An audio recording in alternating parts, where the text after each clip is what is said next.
All right, let's get right into it. 6/16 in LA. The anniversary is actually today.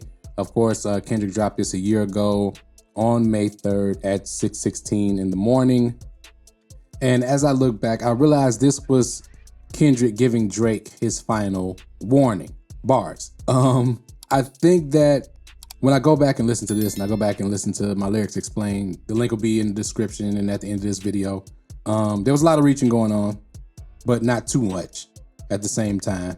But what I do see is that Kendrick was trying to give Drake an out with this record. At the time, I don't think any of us really picked that up, that he was trying to give Drake an out. Like after Euphoria, I think Kendrick, from his perspective, was like, listen, you cannot produce on that level, right? If that's my first record coming out towards you, you should realize that you're not ready for this. And this is gonna go really bad for you. And you know, the use of the Al Green sample to go along with the Teddy Pendergrass sample, and I believe it's Drake's uncle, his father's brother, who was a guitar player or bass player for both artists. You know, Drake is a student of music. You have to give him that for sure. So I think all of those are clues of things that he picked up on when he heard these records, and that Kendrick was trying to kind of send him the message that, look, I'm way more prepared for this than you think I am. I've been waiting on you to jump out the window for 10 years. So when we get into all the nuance in every diss record he dropped, and this one has a lot of nuance in it, he was really still, though, in this one trying to give Drake a chance to either back up and just get out the battle, period, which Drake could have done very easily at that point, right? He could have went back to subbing Kendrick and just released whatever other music that he had. Or at least, at the very least, if we're gonna continue to battle, do what I said and do what we agreed upon and not go the family route. Do not attack my woman. Do not attack Whitney. Do not attack, especially my kids. Don't do it. I know what you're getting ready to do. And that's what he let him know in this record. I know what you have on the record or records. I know the bars that you've been recording about me. Someone has told me, or I think somebody told me. There's no way he didn't know with this record. By the time we get to 6/16 to LA, with the bars that Kendrick put in here, he knew what Drake was coming with. He had already recorded Meet the Grams for sure. So that was his response, because he was responding to Family Matters and Meet the Grams. So even if he hadn't heard the record, he knew what Drake was talking about. Somebody was letting him know. And the structure of this song is the most poetic and beautiful warning I think we've ever had in hip hop history, because it still has an air of violence to it.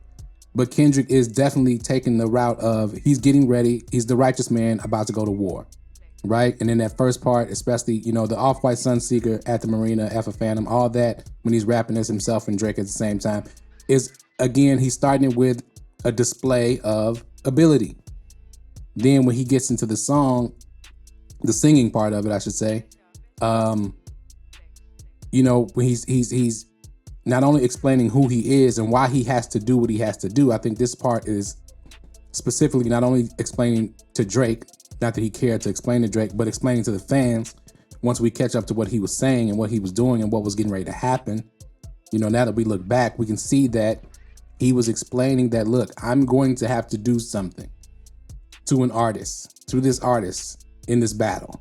I'm going to have to destroy this person. I don't want to, but unfortunately, I am called to do this. All right. If you go through the lyrics, God, my confession is yours, but who am I if I don't go to war? There's an opportunity when living with loss. I discover myself when I fall short, raise my hands to a fallen sky. I fantasize, meet, jumping planets, immortal lives. I correspond, 3 angels watching me all the time. Put my children to sleep with a prayer, then close my eyes. Definition of peace. Like everything that he's doing in there is he's describing himself as a man getting ready to go to battle for real and destroy somebody, and a spiritual battle, not just a lyrical battle and a rap battle. As we see, this was a supreme shift in the mindset of hip hop culture. It's still continuing, right? But the shift that has occurred, Now that we're here a year later, nobody would have predicted this to go this way. For sure, I thought Kendrick was gonna win the battle. There's no way I would have thought Drake a year later would be on the verge of completely losing a presence at the top of music. Completely. He is holding on by a thread, and most of it has been his own undoing, his self-undoing. He's doing it to himself. You know what I'm saying? He could have avoided all of this, but it's like Kendrick knew that he wouldn't. And he's putting forth in this record to try to warn him against what he's gonna do to himself. You know, you can't rap with me. I'm going to expose you, right? Since you want to expose, I'm gonna expose you, but I'm gonna give you a chance to understand that you're overmatched, right? That whole second verse when he starts rapping, yeah, somebody lying, I can see the vibes on act. Even he looking compromised, let's peel the layers back. Now that we a year later, we know that the academics is only concerned with academics. Period, point blank. He's not on anybody's side. He's a nerd that's found a way to make some money, and he'll be on anybody's side that he has to, as long as people keep watching him talk nonsense, right? You know, but again, he tells Drake, he puts all his cards on the table basically, right? When he's talking to Drake. Conspiracies about Cash Dog, that's not even the leak. Find the jewels like Cash Dog. I just need you to think, are you finally ready to play Have You Ever with me? Let's see. Have you ever thought that OVO is working for me? Fake bully, I hate bullies, you must be a terrible person. Everyone inside your team is whispering that you deserve it. Now, what Drake would have had to have done at that time is look at the people in his team that would have to cross paths with the people in Kendrick's team, right? There's certain people I don't see around as much anymore with Drake. You know, you see Baca back, you see the little top 5 guy running around with him. You don't see the whole OVO like you used to, especially the producers. 40 and Boy Wonder, you don't see him anymore. You know, they made some statements early on, you know, the summertime last year, but since then you haven't seen them much, right? And we know that all of these artists have people who cross paths with each other.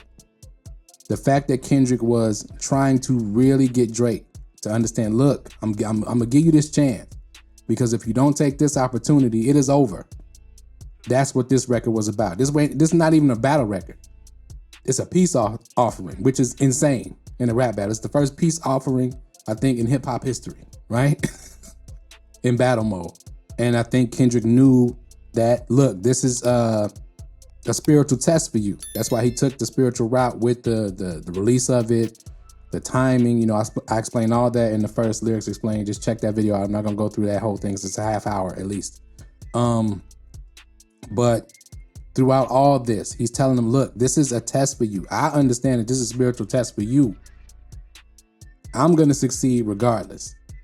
But I'm giving you a chance with this record, as I should, as the righteous man. I'm gonna give you a chance to save yourself. Are you gonna take it? And we know that the answer was no. But to me, this was Kendrick's version of the Heart Part 6 in a different way, right? Drake's Heart Part 6 was trying to get out of the battle. Okay, he was quitting, but he was trying to make it look like he wasn't quitting. This was Kendrick's version of that, and Kendrick was like, look, we can end it or take it, you know, back to a friendly fade right now. And I'm giving you a chance to do that by letting you know that if you go the wrong way, you're surrounded. Like, yeah, I got all your plans. I got the blueprints for everything you think you want to do. To release this song the morning before Drake released Family Matters is the definition of chess versus checkers, without a doubt.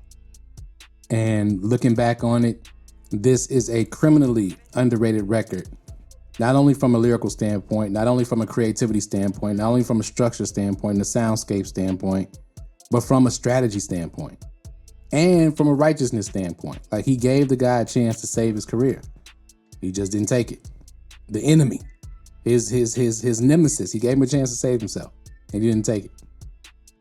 But anyway, that's all I got for this one. But one thing I'm gonna do now, I was just gonna review each song tomorrow, but I'm not gonna do that now because I watched the DJ Head versus Maul conversation about the battle. And Maul, OVO Maul, shout out to him, shout out to the White Belt Level Ninja Award winner for Wolf in Sheep's Clothing. If you know, if you remember this channel, you know.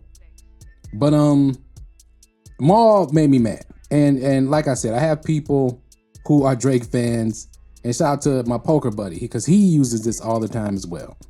Now, other people don't as much because they know that we know bars, and Drake does not rap better than Kendrick Lamar. And he did not rap better than Kendrick Lamar in this battle. I'm sick of that narrative. That is ridiculous for anybody who knows anything about hip hop. And Maul is loosely connected to Rockefeller because Biggs is his brother. So Maul knows better than this, and he should know better than this. Now, there are two sides to hip hop. There's the Simple Simon rappers, straightforward. I mean what I say what I mean. There's not a lot of double entendres and things like that. If there's just a double, I'm not that educated, but I'm slick, right? There's slick talk, and that's cool, right? There's flow, there's cadence, all that is cool. Kendrick wipes Drake in all of those things, plus he's a lot more of a in-depth lyricist than Drake is. So this is what we're gonna do, because that was pissing me off, and it's been making me mad the whole time, right? For the past year, when OV hoes try to come with this narrative that Drake somehow out-rapped Kendrick Lamar, which is totally ludicrous.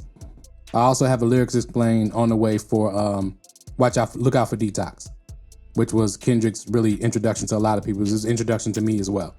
So I'm gonna do a lyrics explain for that down the road. But either tomorrow or on the 5th, which is when Drake dropped the Heart Part 6.